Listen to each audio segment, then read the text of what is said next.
Rồi na đi lệ rồi anh nghe lâu ta na anh rót thân na ở đâu qua thiên tu có khăn tu ở gì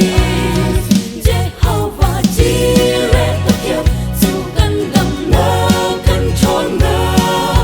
cần xin ao dùng giá câu cần nung hi aku Xoay dư gian xe bôi qua chu cần hiểm nạc à si và thiệt rồi mi dung tu na zo vang lắm cần cần liều à khi rao in giang đeo lê lung tung in cần hùng to cần bật thiên chu áo cha lu si cần lắm xoay tu tình à bôi qua chu cần chuan na ta si dễ hao và chỉ rẽ bất kiệt dù cần đầm na cần tròn na cần xin ao dùng giá câu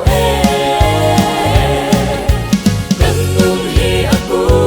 ta ta nên xoay dùng gian xe bôi qua chu cần hiểm nạc a si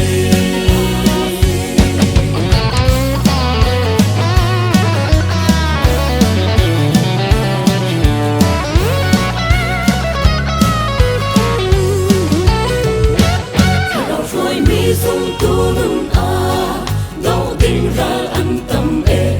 rau rồi nát bao trang im mai phong chi nụ si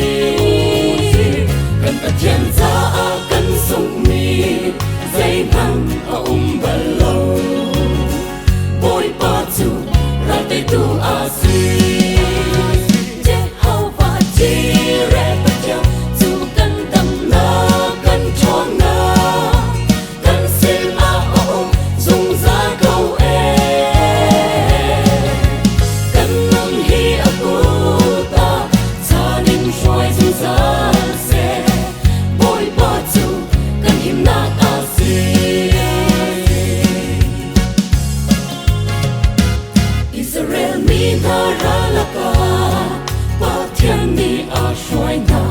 Rili tung lê gian chan dòng à lâm à rồi na đi lệ rồi anh nghe lâu chan à anh rót chân na ở đâu qua thiên tu có khăn tu à si dễ hao và chỉ rẽ bất kiệt dù cần đầm na cần tròn na cần xin ao dùng giá câu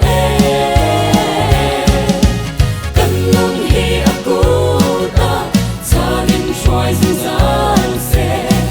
bôi qua chu cần hiểm nạc a si dễ hao và chỉ rẽ bất kiệt dù cần đầm na cần tròn na cần xin ao dùng giá câu